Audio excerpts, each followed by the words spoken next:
ओए, साला तुमको प्यार से बात समझा रहे हैं, समझ में नहीं आ रही तुमको? हाँ? क्या करोगे तुम? क्या करोगे तुम? पुलिस में जाओगे? क्या बोलोगे? क्या संजय सिंह को इल्लीगल काम करवाने के लिए रिश्वत दिए थे? साला, रिश्वत देना और रिश्वत लेना कानून की नजर में दोनों पाप है। हम तो पुलिस को पैसा खिला के बाहर आ जाएंगे। तुम्हारा क्या सबूत है तुम्हारे पास तुमने मुझे पैसा दिया था? हाँ? अरे ईमानदार आदमी हूं, इसलिए ये 1 लाख रुपया दे रहे हैं। ज्यादा नौटंकी करोगे तो साला ये भी नहीं मिलेगा। निकालो बाहर इसको। जी, चल निकल। चल पीछे पीछे हट, चल।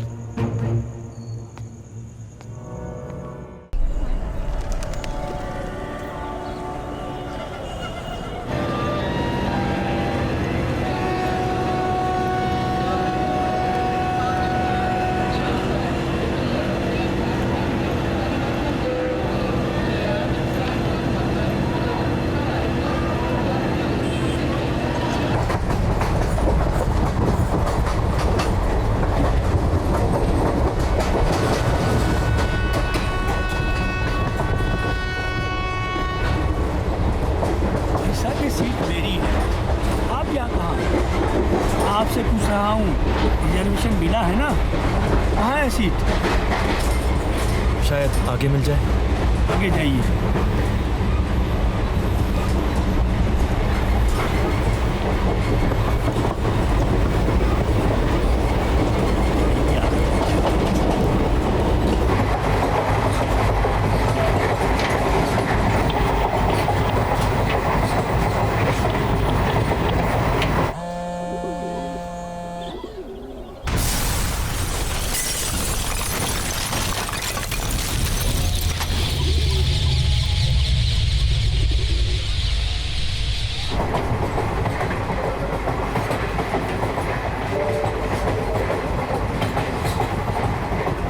मैं अंत की ओर भाग रहा था या अंत मेरी ओर, मुझे पता नहीं। बस कुछ पता है तो वो जगह जहां से इस सफर की शुरुआत हुई।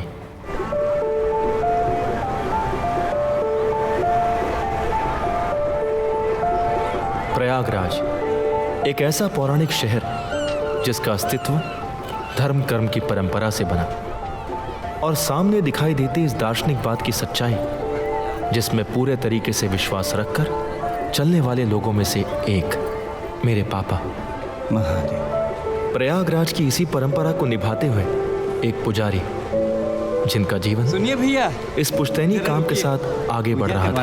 हाँ भैया, आवाज जजमान करवा देते हैं। क्या खर्चा पड़ेगा?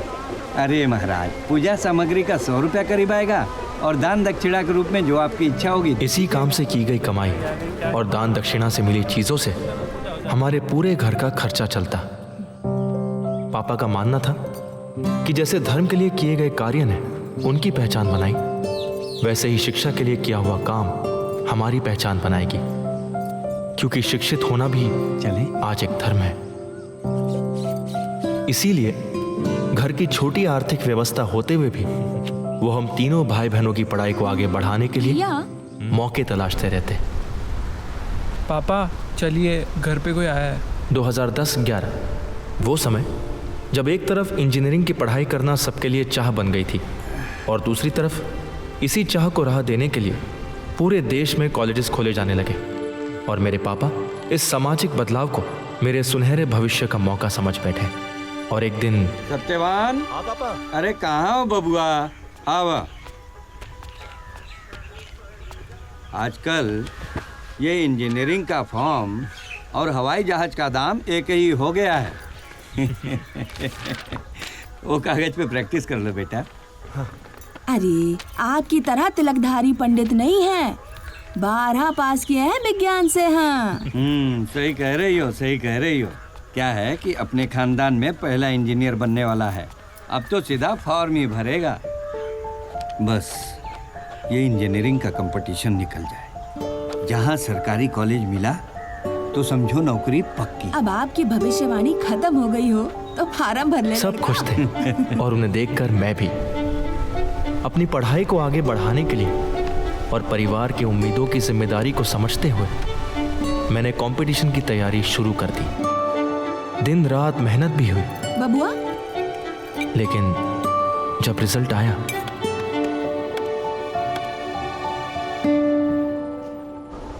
हम सब हताश थे। और ऐसे में पापा, मैं फिर से तैयारी कर सकता हूँ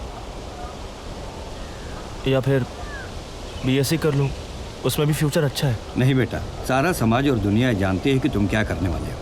अब इस वक्त फैसला बदलने की जरूरत नहीं। अरे जहाँ इतना पैसा खर्च हुआ तो थोड़ा और सही प्राइवेट कॉलेज से इंजीनियरिंग करो। एक बार डिग्री मिल गई तो नौकरी भी मिल ही जाएगी। बात तो सही है, इसी बहाने पढ़ाई भी पूरी हो जाएगी। अरे एकदम सही है भाई, पढ़ाई पूरी होने के बाद अपनी सोच को नए तरीके से ढालकर पापा ने आगे बढ़ने का फैसला लिया। साथ मैं भी आगे बढ़ा, लेकिन मेरे आगे बढ़ने की एक कीमत थी। कॉलेज की फीस देने की वजह से हमारे पुश्तैनी जमीन का आधा हिस्सा बिक गया। तमाम ऐसी पारिवारिक परिस्थितियों से गुजरते हुए मैं एक ऐसे कॉलेज में आ पहुंचा था जिसकी हालत मेरे सामने थी, और मैं सब कुछ देखते हुए भी अपनी पढ़ाई को आगे बढ़ाना ही सही समझा।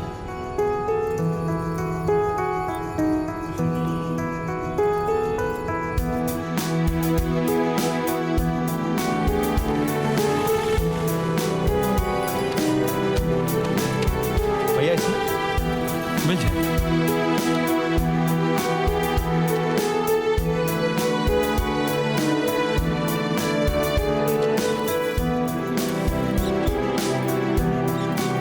जीवन के 4 साल बीत गए थे। अपनी आशाओं और उम्मीदों से टकराते टकराते मैंने इंजीनियरिंग की पढ़ाई पूरी कर ली और अब मैं एक degree holder pass out engineer बन चुका था। सब खुश थे और ये हमारी जीत थी। समय के साथ बहुत कुछ बदल चुका था। हजारों पास आउट इंजीनियर्स नौकरी के लिए भटक रहे थे और मैं भी इसका हिस्सा था। बावजूद इसके अपने प्रयास को आगे बढ़ाते हुए मैं और पापा अपने कुछ परिचित टीचरों से मिले, जिन्होंने प्राइवेट नौकरी खोजने के साथ साथ सरकारी नौकरी के फायदे गिनवा दिए। और आखिरकार एक दिन अखबार में छपी जॉब वैकेंसी के सहारे पापा ये जॉब मैं उस शहर में आ पहुंचा जहां से मेरे जीवन का एक नया अध्याय शुरू होने वाला था।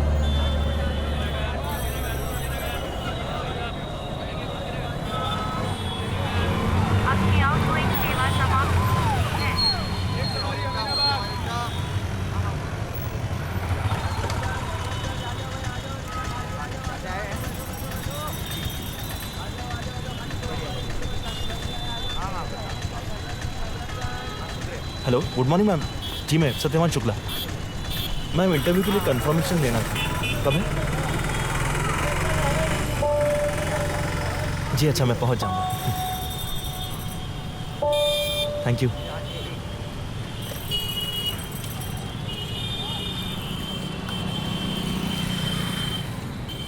हाँ हाँ, एकदम सस्ता और टिकाऊ, महल टाइप का फील देता है एकदम।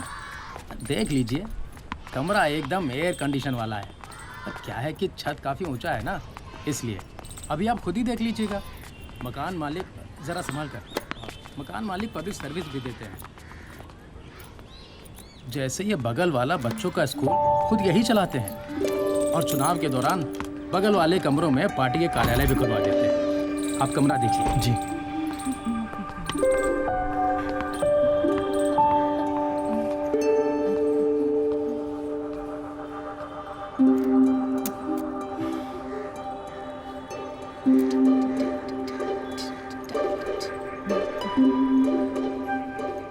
जी, वो इलेक्ट्रिकल कनेक्शन में कुछ प्रॉब्लम है क्या?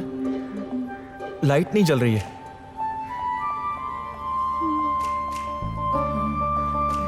वो कैंडल मिल सकती है?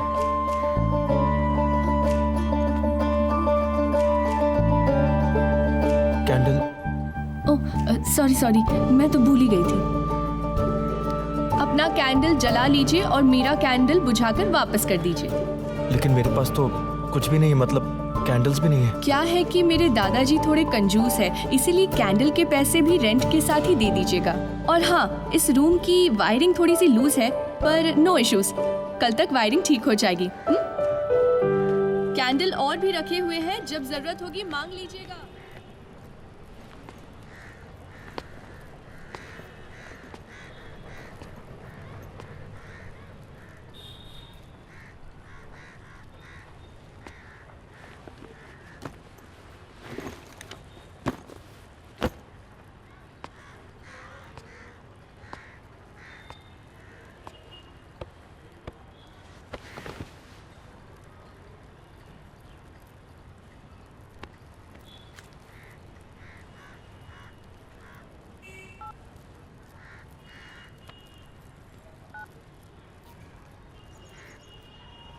हेलो बबुआ। प्रणाम अम्मा। खुश रहो बबुआ। कब पहुँचे? यही बस आधे घंटे पहले। बबुआ, नौकरी का कुछ हुआ? अम्मा, कल इंटरव्यू है, उसके बाद पता चलेगा। अच्छा चलो ठीक है, नई जगह है, थोड़ा ध्यान से रहना। और अम्मा, हाँ बोलो।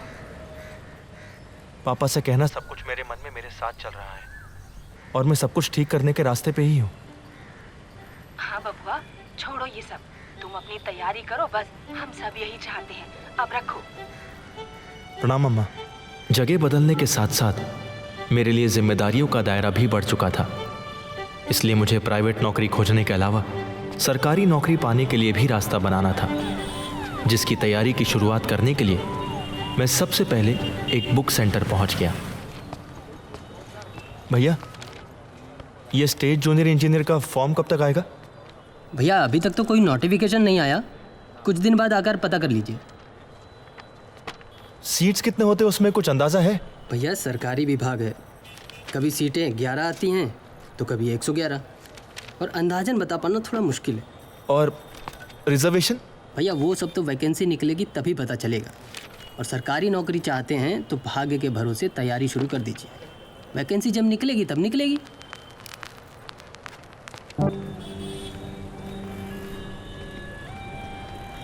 महीनों तक प्रयास करने के बावजूद भी मुझे नौकरी नहीं मिल पाई थी और ना ही गवर्नमेंट जॉब के लिए कोई वैकेंसी। लेकिन भाग दौड़ की इस तीव्रता ने मुझे बीमार जरूर कर दिया था। खराब न्यूट्रिशंस की वजह से नाखून में इन्फेक्शन हुआ है। खाने पे ध्यान दीजिए, प्रोटीन वाला खाना लीजिएगा। और ये जो कान में इन्फेक्शन हो रहा है, ये भी इसी वजह से हो रहा है। भाई अच्छी चीज़ नहीं लोगे तो बॉडी कमज़ोर पड़ जाएगी, इम्यून सिस्टम वीक पड़ेगा तो बीमारी शुरू। कुछ मेडिसिन्स लिख रहा हूँ, इन्हें आप लीजिए। सर, कितने दिन लेनी पड़ेंगी ये दवाइयाँ? यही कोई 3-4 महीने तो लेनी पड़ेंगी आपको। खर्च कितना होगा सर 3 महीने में? अरे भाई, उसकी चिंता मत करो तुम, होम्योपैथी बहुत ही सस्ता इलाज है आजकल। फिर भी सर, यही कोई 300 रुपये पर वीक तो होगा।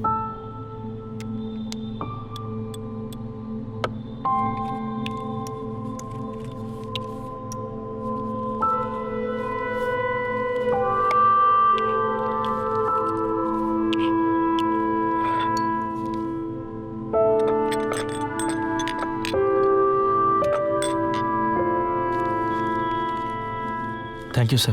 Thank you. नेक्स्ट।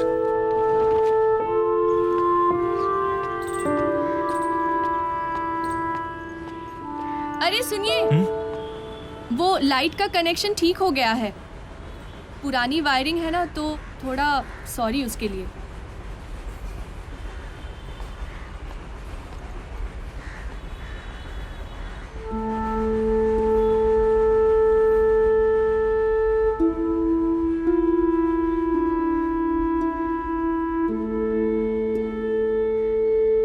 प्रयासों के बावजूद भी बार बार मिल रही असफलता मुझे कमज़ोर बना रही थी।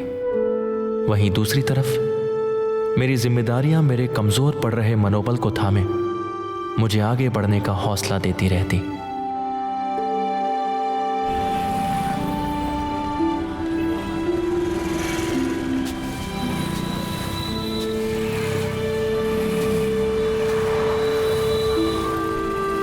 भैया ये बिल्डिंग इस तरफ ही है ना? ये लेफ्ट साइड में। Thank you.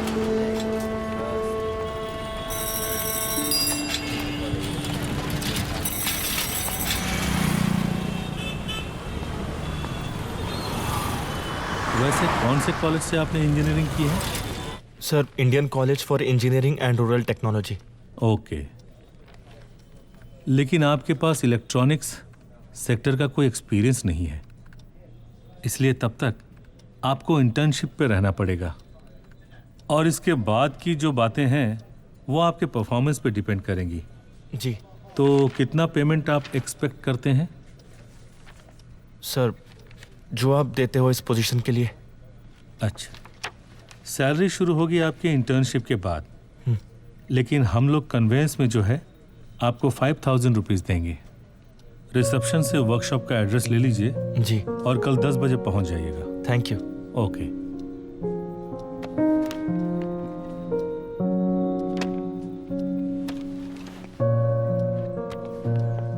लंबे समय के बाद मिली नौकरी मुझे खुश नहीं कर पाई। दर्जनों इंटरव्यू देने के बाद मैं इस बात को समझ चुका था कि मेरे हाथ में लटकती हुई डिग्री की वैल्यू अब खत्म हो चुकी है, और मैं इस डिग्री को थामे इतनी दूर निकल आया था जहां सब कुछ समझकर भी मैं किसी को समझा नहीं सकता था। मन उथल पुथल में था, लेकिन अब शुरुआत तो कहीं ना कहीं से करनी ही थी, इसलिए मैंने ये जॉब एक्सेप्ट कर ली। हम अभी पैनल में लगे पार्ट से शुरुआत करते हैं।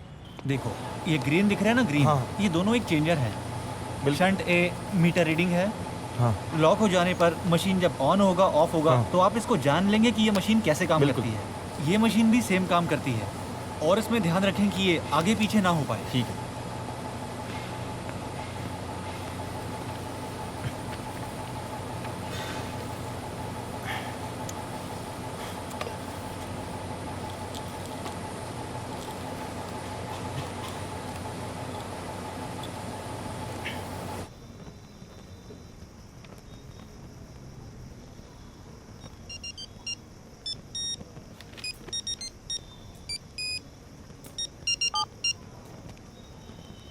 हेलो भैया, राम बोल रहा हूँ। अरे बबुआ, भैया वो घर की लाइट का कनेक्शन कट गया है। बिल अधिक हो गया था, कई बार नोटिस भी आया और पैसे जमा नहीं हो पाते थे, इसलिए। पापा घर पे नहीं थे क्या? नहीं भैया, वो संगम गए हुए थे। अच्छा, अम्मा से बात करो। नहीं भैया, अम्मा से कुछ कहना सुना नहीं। आप पूछे थे इसलिए बता रहा हूँ। अम्मा ने मना किया था ये सब आपको बताने से। ठीक है, रखता हूँ, प्रणाम।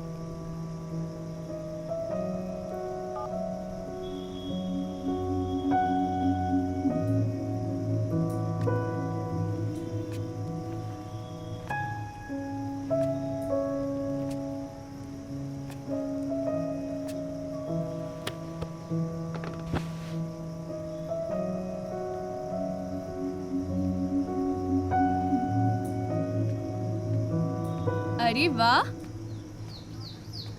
क्या पढ़ाई हो रही है इस ब्यूटीफुल से चांदनी रात में। कुछ नहीं। हाँ, मेरी भी इंजीनियरिंग की 2 साल की पढ़ाई में कुछ नहीं था। 2 साल मतलब? वो एक्चुअली मैंने 2 साल इंजीनियरिंग की पढ़ाई की, उसके बाद छोड़ दी।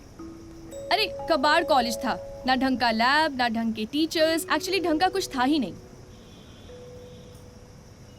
तुमने घर वालों की 2 साल की कमाई खराब कर दी? खराब कर दी? नहीं, उल्टा 2 साल की बचा ली। तो फिर अभी? मुझे देखकर क्या लगता है? मल्टीमीडिया एंड एनिमेशन, वो भी यहीं लखनऊ से। हाय, आई एम आनंदिता।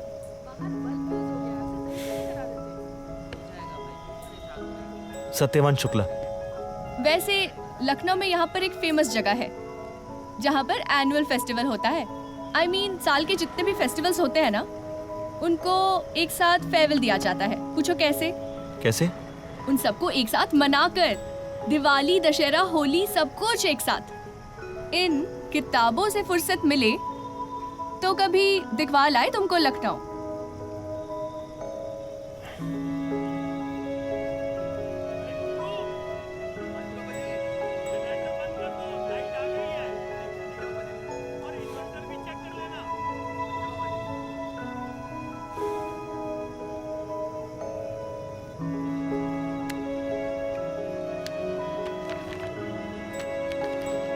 तुम बहुत अच्छी लड़की हो।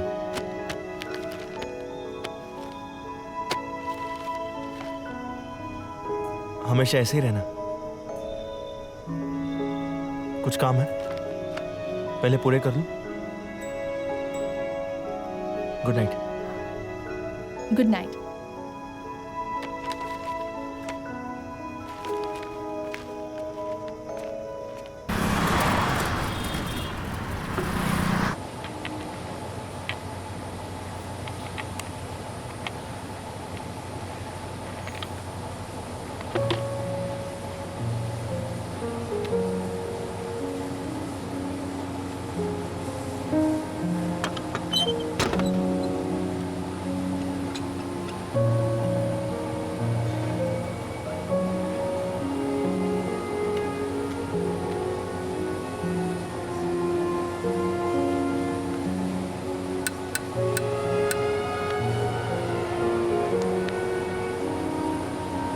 अपनी वर्तमान समस्याओं से परिचित मन उथल पुथल में अपने लिए बेहतर संभावनाओं की तलाश में लगा हुआ था, क्योंकि मेरी वर्तमान स्थिति तमाम जरूरतों को पूरा करने में असफल हो रही थी।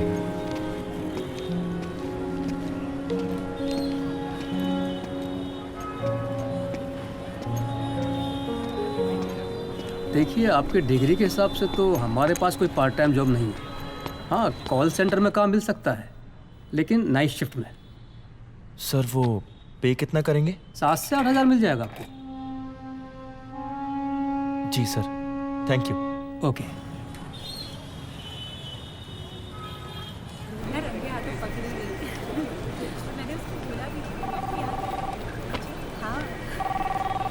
बहुत शरीफ बंदी थी, है ना? हेलो, यस मैम, क्या हेल्प कर सकता हूँ? अच्छा, तो मतलब तुझे पता चला। एक काम कीजिए, तो कल ही कहा था इसको। आप ऑफिस टेक्स्ट ओपन कीजिए, उसके नीचे आपको एग्जिट ऑप्शन मिल जाएगा। Thank you.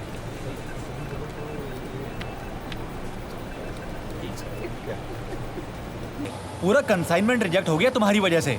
क्या काम करते हो यार तुम? कभी आओगे, कभी नहीं। अभी जाकर टहलो, तुम्हें नौकरी से निकाल दिया गया है। पढ़ाई इंजीनियरिंग की हुई है और काम डिप्लोमा वालों की तरह भी नहीं हो पा रहा।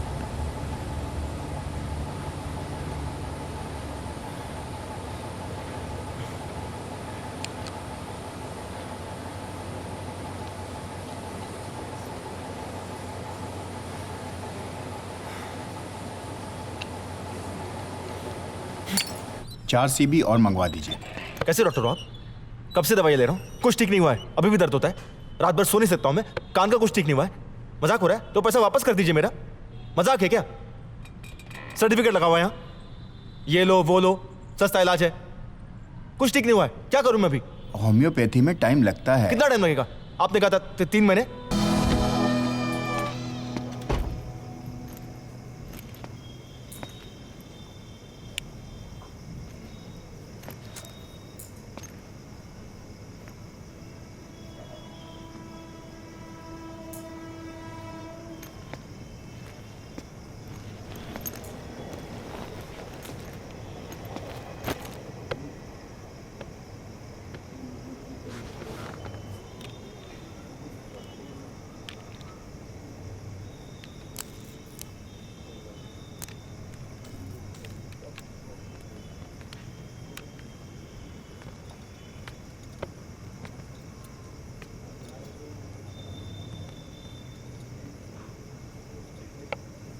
वाओ यार, ये कब खरीदा तुमने? मैंने बनाया है इसे। तुम तो काफी इंटेलिजेंट हो यार। मतलब जो भी कंपनी तुम्हें हायर करेगी ना, उनकी तो किस्मत ही खुल जाएगी। क्या हुआ? बचा हुआ पैसा अगले महीने के किराए में। ओह अच्छा। कुछ बातें बिना कहे भी समझी जा सकती हैं। चलती हूँ। और हाँ, अगले महीने इस कैंडल के पैसे भी लूंगी। वो जितनी भी जली है ना, सिर्फ तुम्हारी वजह से जली है।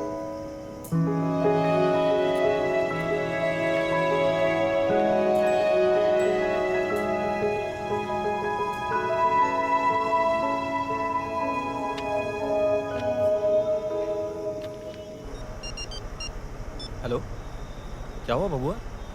भैया वो पापा का झगड़ा हो गया आज। कुछ पैसे को लेकर बात बहस हुई और मामला बिगड़ गया। किससे पैसे लिए थे? नहीं मालूम है भैया, मैं वो अच्छा ठीक है, वो रखो, बाद में बात करते हैं। मैं अपने और परिवार की ज़रूरतों और जिम्मेदारियों से घिरा हुआ रहने लगा था और ध्यान पढ़ाई परीक्षा से कहीं दूर जाकर अपनी उन ज़रूरतों और जिम्मेदारियों को पूरा करने के लिए रास्ते तलाशते रहता। हर वो चीज़ जो मेरी ज़रूरतें नहीं पूरी कर पाती, उनसे दूर हो जाना मुझे सही लगता। सब कुछ अधर में था और अधूरा भी, जिसे पूरा करना अब जिद सी हो गई थी। देखिए भाई शुक्ला जी, एडवांस पैसे दे दिए तो प्रॉब्लम हो जाए। आपको तो पता ही है, आजकल वो हर चीज़ की राजनीति बन जाती है। लेकिन सर, मेरे घर में कुछ प्रॉब्लम्स हैं। मैं आपकी कोई मदद नहीं कर सकता। माफ़ कीजिए Shukla ji, I am sorry. Problem तो सबके साथ ही है।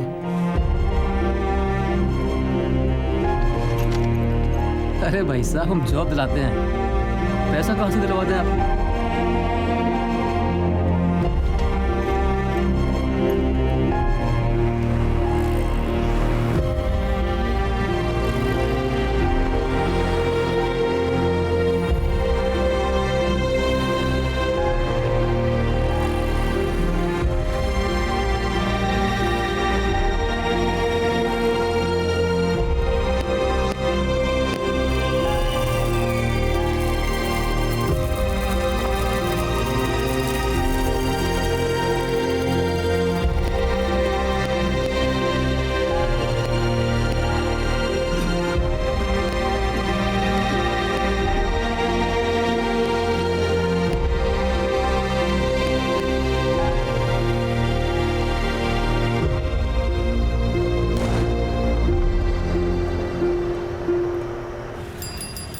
सत्यवान भैया, पेपर लेबो का? पेपर लेबो का भैया?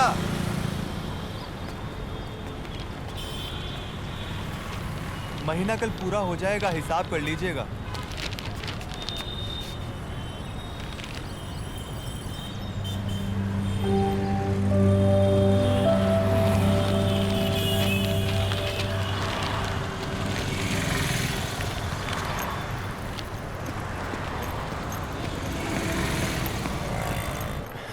भैया, एक फॉर्म दीजिएगा।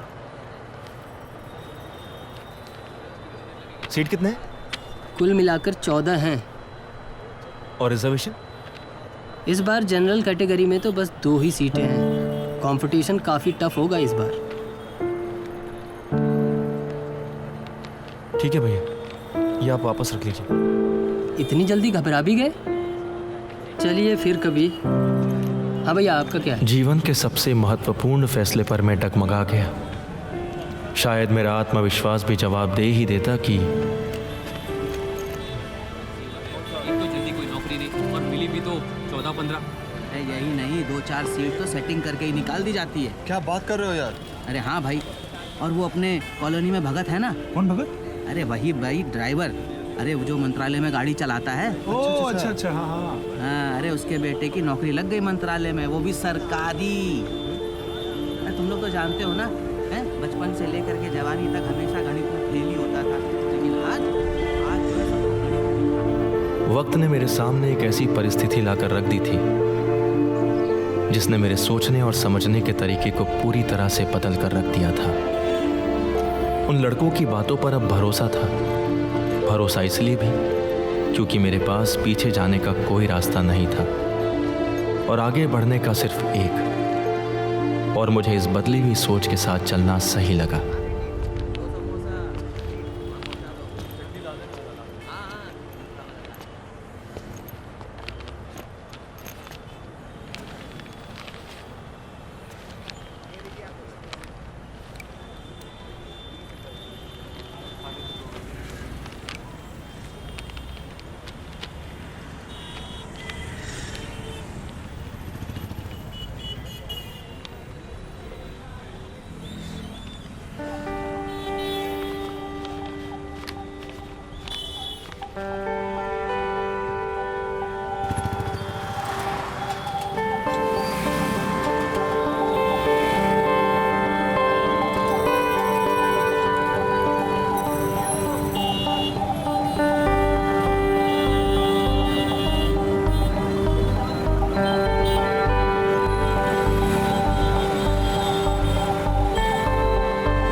देखो वापस क्या बनाया आपने?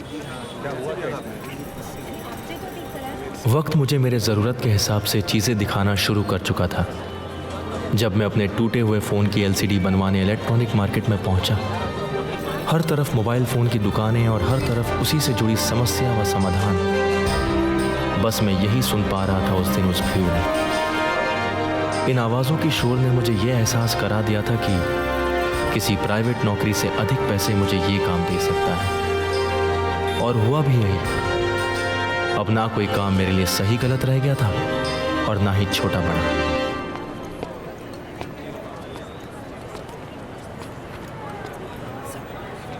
भाई साहब, मैं मोबाइल फ़ोन टेक्नीशियन हूँ, कुछ काम मिल सकता है क्या? जी आइए।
भाई साहब, पेपर देना।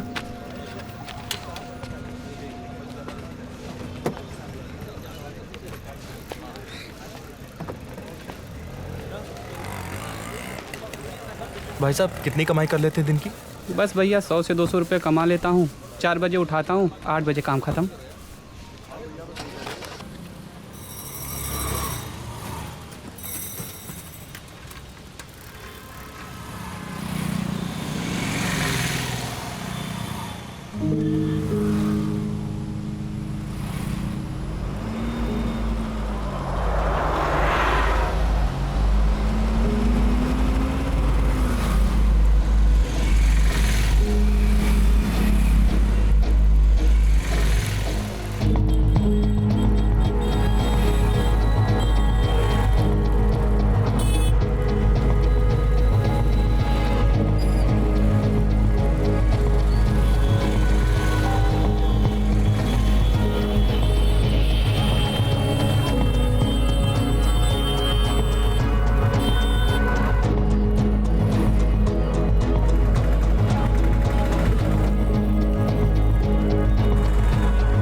हाँ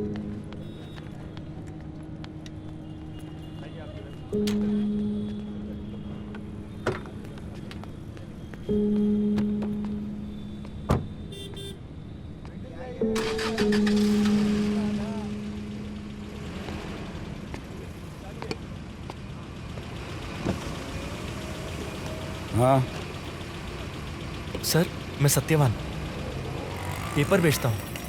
8 बजे तक खाली हो जाता हूँ। सर, मैं आपके अपार्टमेंट में भी पेपर देता हूँ। तो मैं क्या करूँ? काम की बात है तो कर। सर, वहीं से पता चला कि आपको ड्राइवर की ज़रूरत है। सर, मैं गाड़ी अच्छी चला लेता हूँ। आईडी है?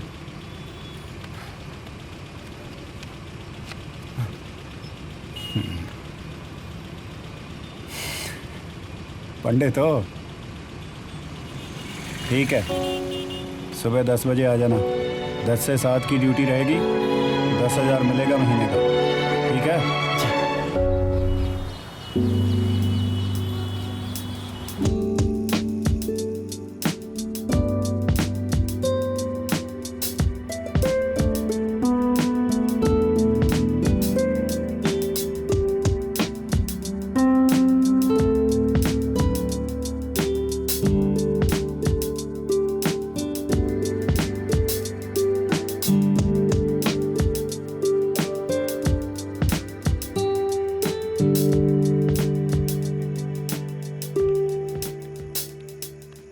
वाह यार, तुम तो कमाल के इंजीनियर हो।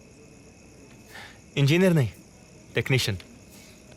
टेक्नीशियन मतलब? आई मीन कम ऑन यार, तुम्हारे पास डिग्री है, तुम्हें प्रैक्टिकल सेंस भी है, राइट? और इन सब चीज़ों को जानते हो फिर? हाँ, तुम सही कह रही हो, लेकिन मेरे पास इंजीनियरिंग की डिग्री है पर इंजीनियरिंग का नॉलेज नहीं है, इसलिए मैं इंजीनियर नहीं हूँ। मुझे तो लगता है इंजीनियरिंग क्या है ये इस देश में किसी को पता ही नहीं है।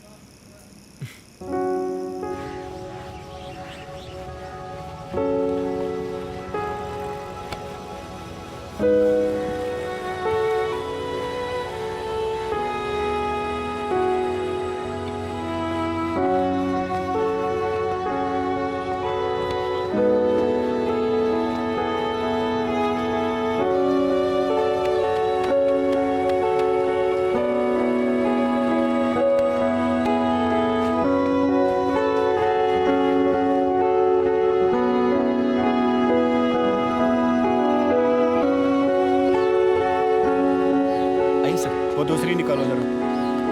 जी सर।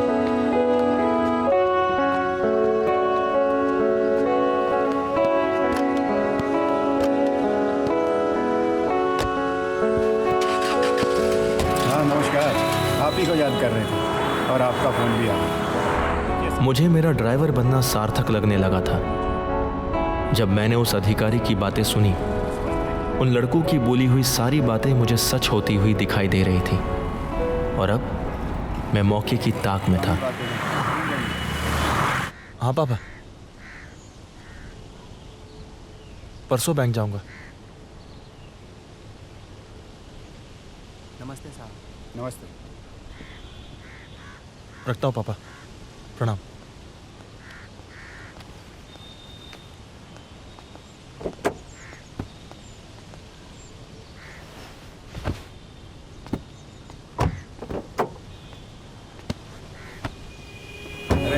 हाल मिश्रा जी?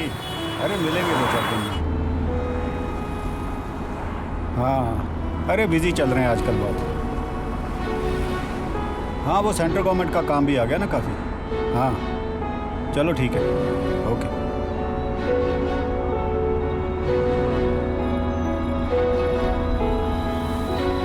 पंडित,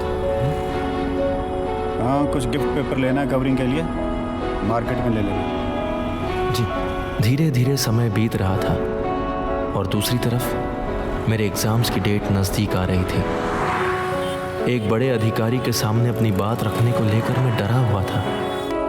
आगे क्या होगा नहीं पता था। परिवार और समाज के सामने अपने आप को साबित करने का मेरे पास ये आखिरी रास्ता था। इस सोच ने मेरे अंदर के डर को कुछ समय के लिए ही सही मुझसे दूर कर दिया।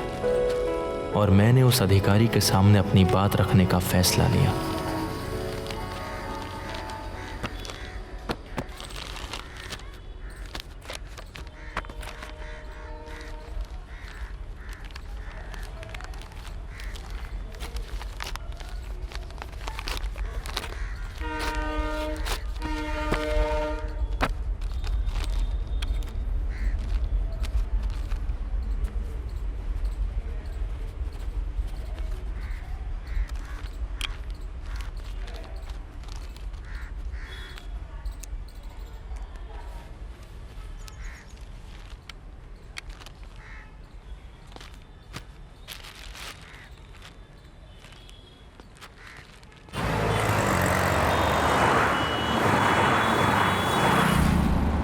और देखिए गोकुल जी, आप तो हमें अच्छे से जानते हैं। हम 4 टाइम खाने वाला आदमी हूँ, और जब तक मेरा पेट नहीं भरता ना, ये सारा दिमाग काम ही नहीं करता। अरे थोड़ा एक्टिव हो जाइए, तभी बात बनेगी। हाँ, प्रणाम। सर, आपसे एक बात पूछनी है। हाँ बोलो। सर, बिजली विभाग में कितना घूस लगता है जूनियर इंजीनियर की पोस्ट के लिए? क्या बेहुदा सवाल कर रहे हो? हम तुम्हें घूस लेने वाले लगते हैं क्या? हाँ, क्यों सवाल किया हमको ये? सर, 4 टाइम का खाना मैं भी दे सकता हूँ। ड्राइवर हो, अपनी औकात में रहो। अभी गाड़ी से बाहर निकाल के फेंक दूंगा। साला मुझे घूस देगा।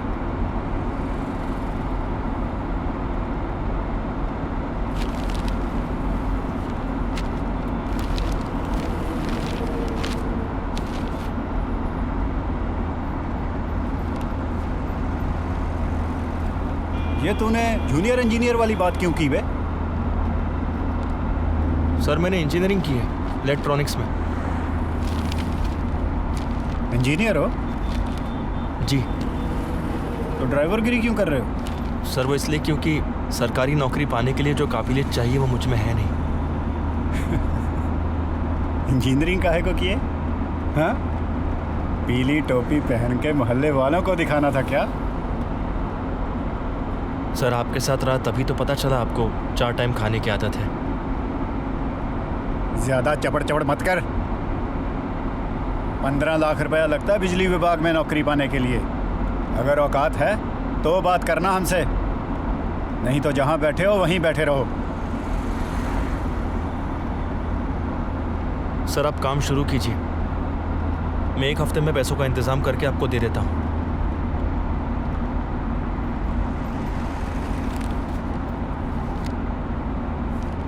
सर, मेरे रोल नंबर और सारी डिटेल्स अपने पास ही रखो। पैसे का इंतजाम हो तब देना। मुझे 12 दिनों के अंदर हर हाल में इन पैसों की व्यवस्था करनी ही थी। पैसे अधिक थे और समय कम था, इसलिए सबसे पहले जॉब कर रहे एक दोस्त को फोन किया।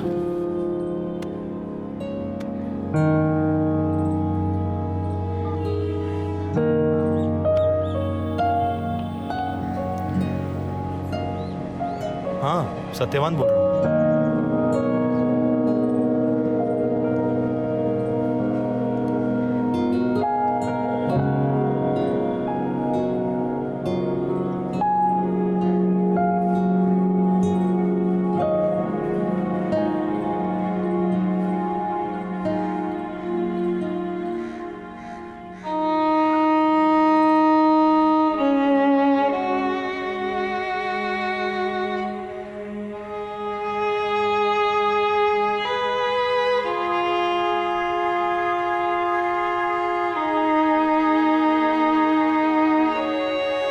पैसे नहीं मिले। मुझे बिना रुके आगे बढ़ना था।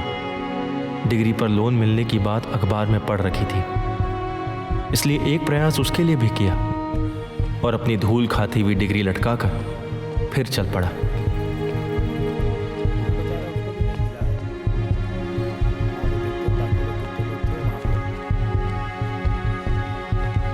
ये एड्रेस उधर आ गया।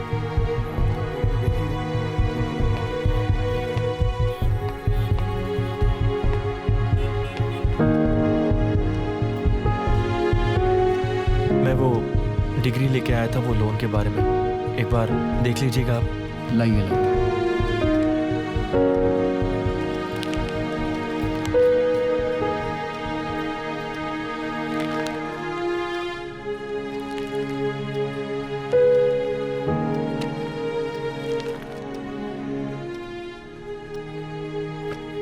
हो जाएगा 20,000 तक का खर्चा पड़ेगा, लेकिन हो जाएगा जी। 3 लाख तक का लोन करवा देंगे। काम आगे बढ़ाना होगा तो फ़ोन कर दीजिएगा। Thank you. 12 लाख अभी भी कम थे और इतने पैसों की व्यवस्था कर पाने का हर एक तौर तरीका अब खत्म हो चुका था, और ऐसी स्थिति में मेरे सामने बस एक ही रास्ता बचा। हाँ बबुआ बोला। हाँ पापा प्रणाम। खुश रहो खुश रहो।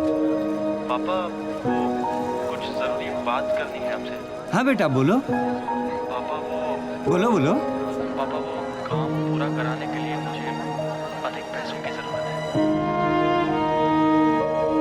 मेरे और मेरे परिवार के लिए ये फैसला आसान नहीं था। पापा ने अपनी जमीन का आखिरी हिस्सा भी बेच दिया।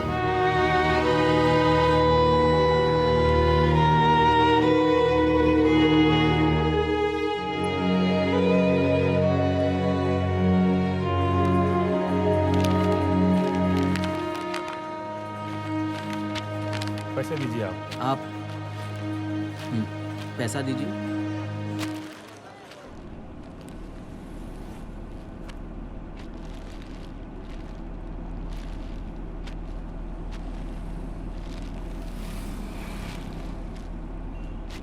सब असली हाँ।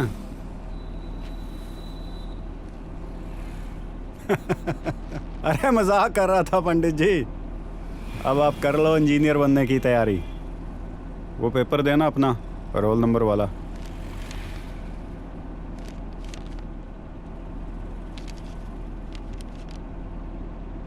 सर परसों मेरा एग्ज़ाम है तो उसके लिए। हाँ हाँ आप एग्ज़ाम दो, बाकी सब मैं संभाल लूँगा। ठीक है, गाड़ी जरा मंत्रालय की ओर ले लो।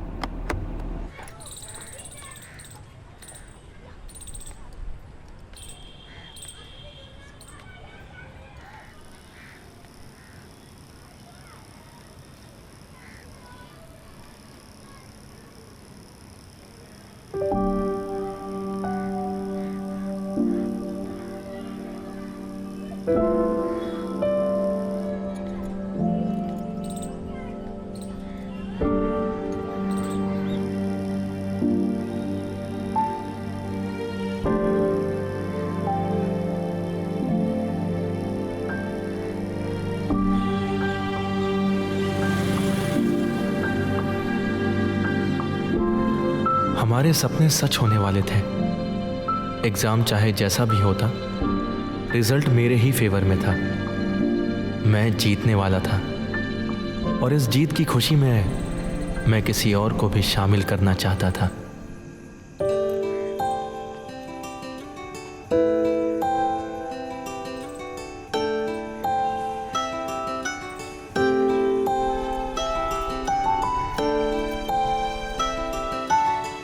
वो एक रेस्टोरेंट है हजरतगंज में, तो मैं सोच रहा था कि टाइम होता तो चलते वहां पे।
साइड साइड साइड हटिए हटिए। भाई साहब एक मिनट, भाई साहब हटिए। भाई साहब भैया रिजल्ट देखना है। 1 मिनट रुकिए। हाँ हाँ भैया, अपना रोल नंबर बताइए। आप अपना नाम बताइए। हाँ भैया लिखिए 432916 सत्यवान शुक्ला।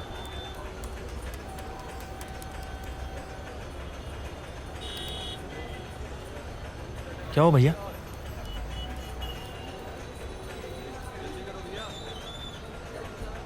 कुछ दिखा? आपका नाम नहीं आया है। क्या? ठीक से देखिए एक बार। अरे तुम्हारा नाम नहीं आया है भाई।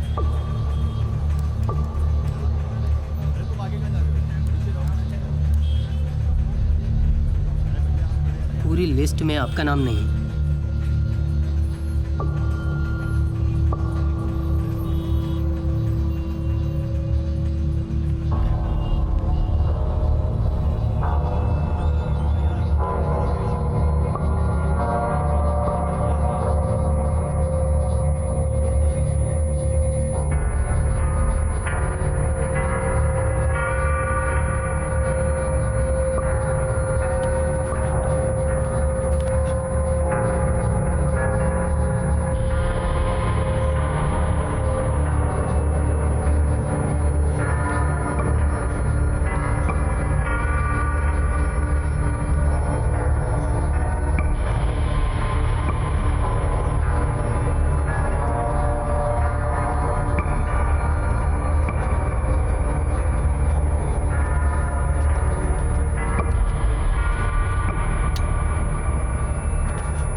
काहे दरवाजा तोड़ रहे हो? कहाँ है वो? साहब नहीं बुलाओ है। उसे। कहा ना साहब नहीं है। मुंह तोड़ दे, मुंह बंद रख। बुलाओ उसे, कहाँ है? अरे अरे अरे पंडित जी क्या हुआ? अरे क्यों इतनी गर्मी खा रहे हैं भाई? अरे शांत हो जाओ, आपका पैसा सेफ है। अरे भाई सुनो, समझो मेरी बात को। हम आपका पैसा बांटे थे, हर उस विभाग में हमने तुम्हारा पैसा दिया जिस जिस विभाग में तुम्हारा पेपर चेक होना था। अरे इन मामलों में कई बार ऊंच नीच हो जाता है, अरे रिस्की होता है यार। पर तुम्हें हम इन सब से पैसा वापस लेके तुम्हें तुम्हारा पैसा पूरे का पूरा तुम्हें देंगे, हम देंगे तुम्हें। और सुनो सुनो, अगली बार जब तुम पेपर भरोगे ना तो हम तुम्हारा काम पक्का ही करवाए देंगे। मेरे सारे के सारे पैसे अभी वापस करो। अरे अभी क्या, कैसे होगा?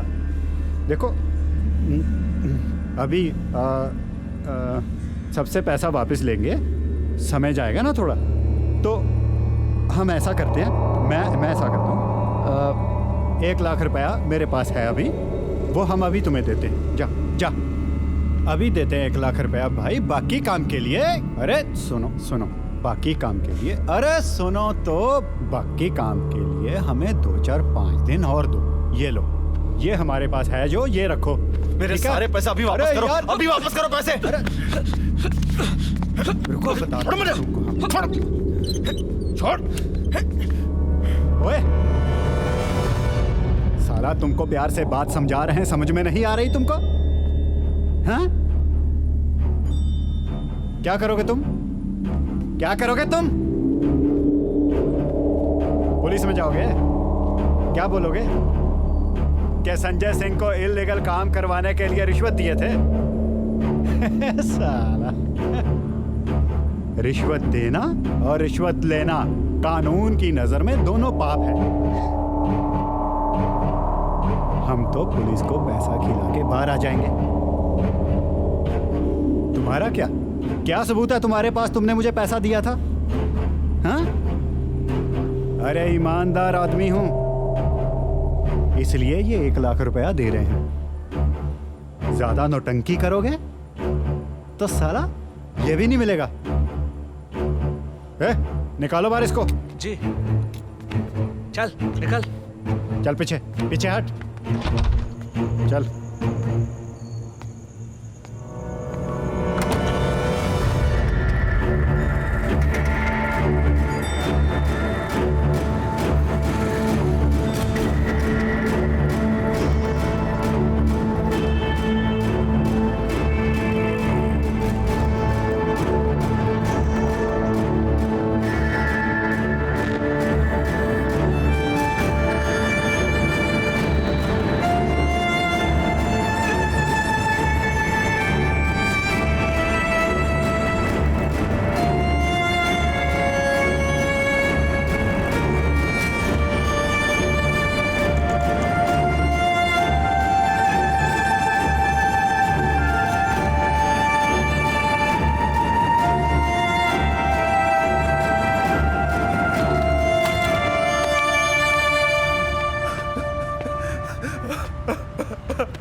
ए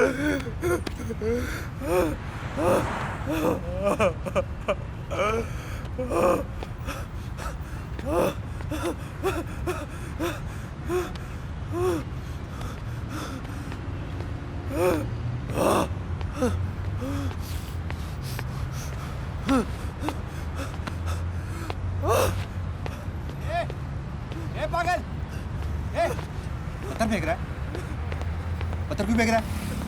हाँ चल चल चल निकल यहाँ से, चल। फेंक रहा है।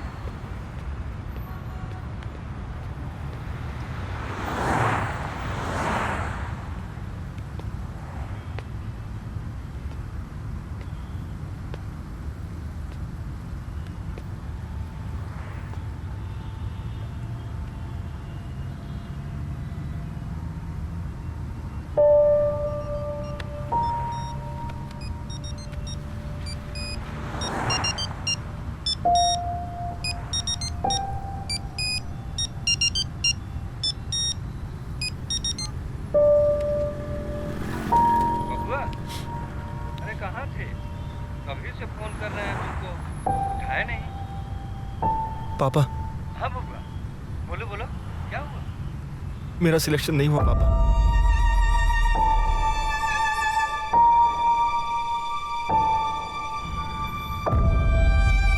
आप चिंता मत कीजिए, पैसे वापस मिल जाएंगे। मेरी बात हुई है उनसे, बिल्कुल मिल जाएंगे पापा। पापा,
पापा, बबुआ, तुरंत घर चले आओ। तुम्हारी अम्मा को हॉस्पिटल में एडमिट किया गया है।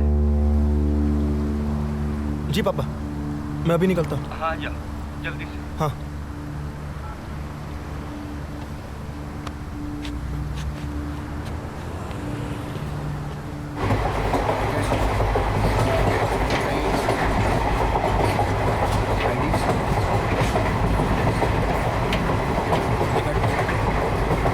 टिकट दिखाओ। मेरे पास टिकट नहीं है। टिकट नहीं है तो जुर्माना लगेगा। निकालो 500 रुपये। मेरे पास पैसे नहीं है।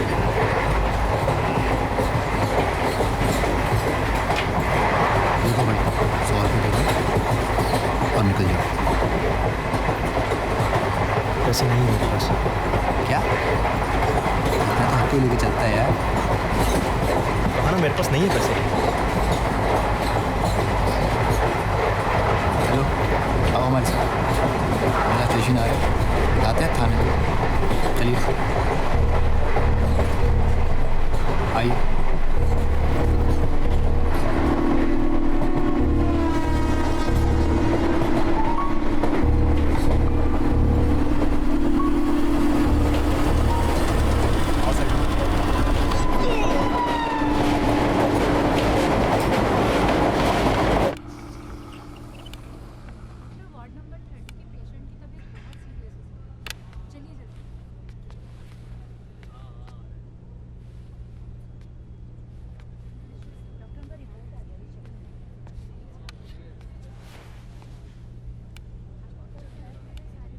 खुश रहो।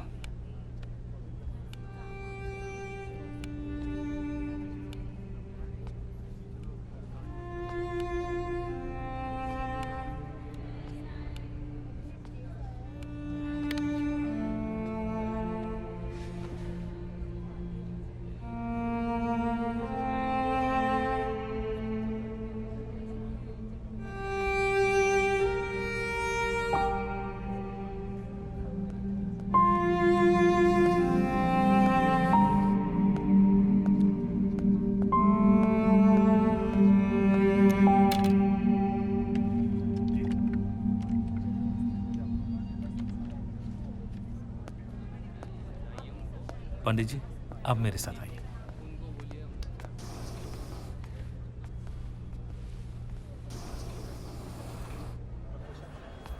पंडित जी, हार्ट की सर्जरी करनी पड़ेगी। कुछ ब्लॉकेज है। जितना जल्दी हो सके पैसों की व्यवस्था कर लीजिए। और हाँ, सर्जरी यहाँ नहीं, इसके लिए दिल्ली जाना पड़ेगा। मेरी राय यह है कि आप पैसे की व्यवस्था करके इनको यहाँ से डिस्चार्ज करा लीजिए, ताकि डिस्चार्ज होने के बाद आप इन्हें सीधे दिल्ली लेके जा सकें। ठीक है?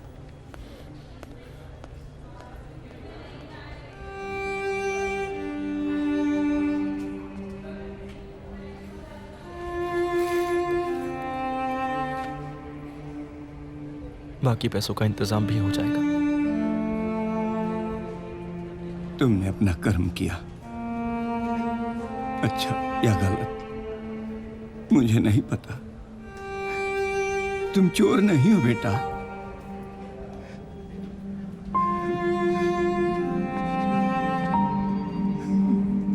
चलता हूँ पापा।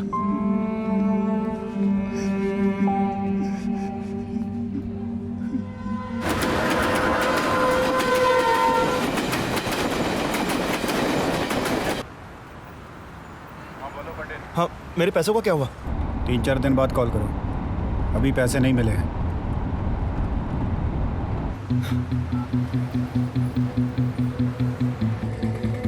हाँ, क्या है? हाँ, मेरे पैसों का क्या हुआ? आप ही ने कहा था ना 4 दिन बाद फोन करने के लिए। अरे बोला था तो मैंने भी कोशिश की है ना। रुको कुछ दिन और, अभी नहीं हुआ। फोन मत करो। हेलो। हाँ पंडित, अभी पैसे नहीं मिले। अरे कल ही तो बोला था आपको पैसे मिल जाएंगे। कल बोला था तो बोला था। तुम तो जीना हराम कर दियो एकदम से। रखो फोन। ऐसा है कि देवराज मिश्रा हैं जिनके पास पैसे हैं तुम्हारे। वो बाहर गए हुए हैं कुछ दिनों के लिए, 1 तारीख तक लखनऊ में वापस आ जाएंगे। अब 1 के बाद फ़ोन करना मुझे।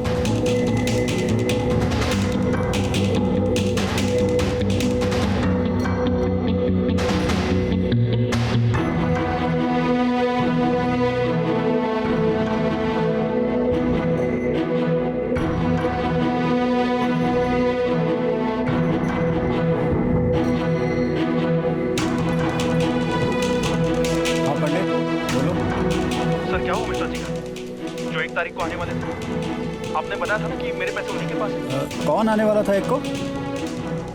अरे आप ही ने तो बोला था पिछली बार जब हमारी बात हुई थी। अरे अरे अरे मेरे भाई, भूल ही गया मैं तो। अरे क्या है ना, काम में इतने बिजी रहते हैं कि बस पूछो नहीं। हाँ, मिश्रा जी का थोड़ा प्लान चेंज हो गया है भाई। अभी 1 को नहीं, 5 को आएंगे वो। ठीक है?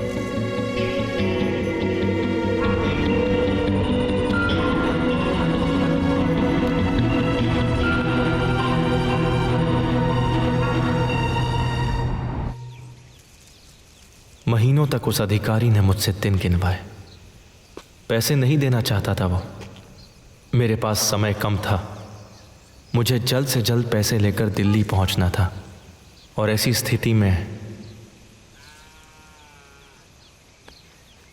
हाँ पापा। हाँ बबुआ। आप 10 तारीख का टिकट ले लीजिए। ठीक। मैं 10 तारीख को यहाँ से चल दूंगा।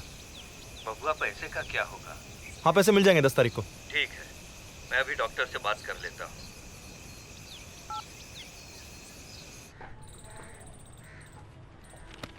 इस पड़ाव पर खड़ा मैं किसी लाचार और मजबूर इंसान की तरह जीवन जी रहा था, जो हर तरह की बुरी से बुरी परिस्थितियों में घिर चुका था। मुझे मेरी हार दिखाई दे रही थी, लेकिन मुझे उस हार को जीत में बदलना था।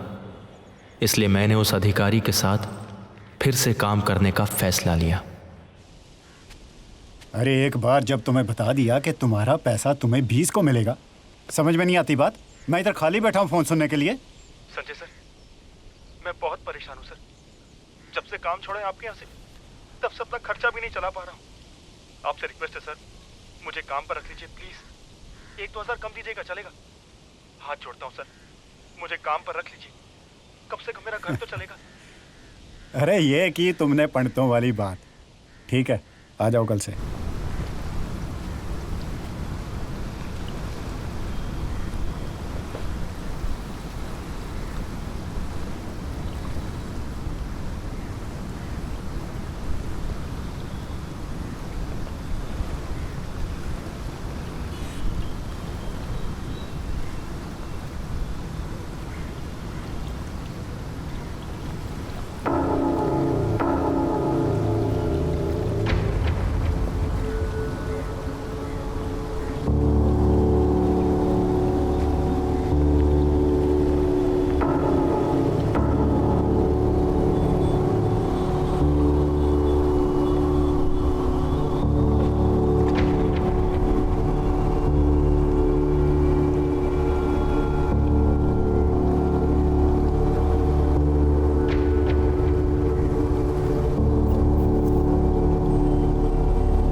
गाड़ी जरा साइड पे लगाना।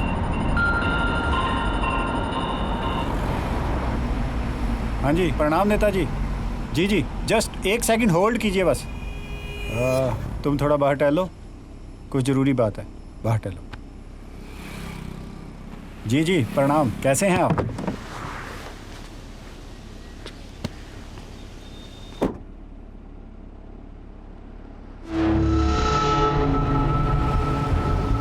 क्या बात कर रहे हैं नेताजी? भला मैं क्यों पैसे देने में देरी करूंगा? सामने से पैसा इकट्ठा करने में पसीने छूट जाते हैं। हाँ हाँ, 40 लाख है, करवाता हूँ जल्दी। अरे परेशान मत हुआ कीजिए, जीवन लंबा है, बहुत काम करेंगे और बहुत कमाएंगे। ठीक है?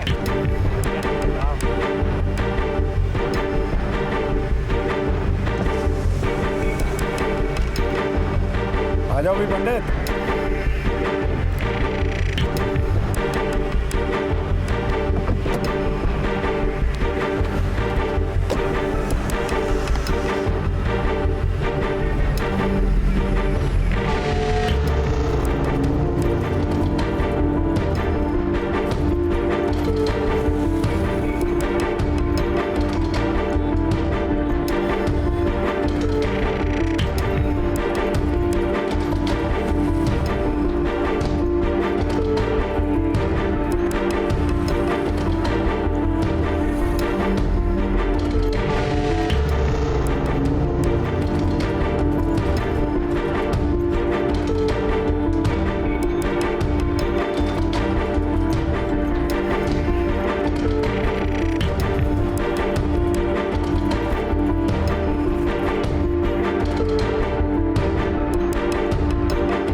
गाड़ी नहीं रोको, मैं आता हूँ थोड़ी देर में।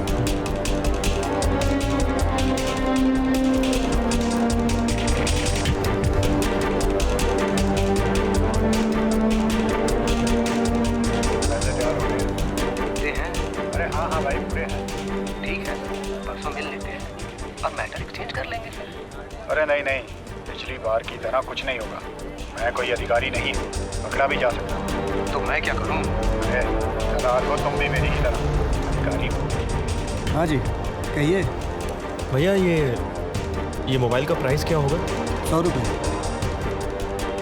ठीक है, आप मेरे को 3 दे दीजिए। क्या करेंगे? वो कॉलेज प्रोजेक्ट बना रहा हूँ, उसी के लिए सर।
है।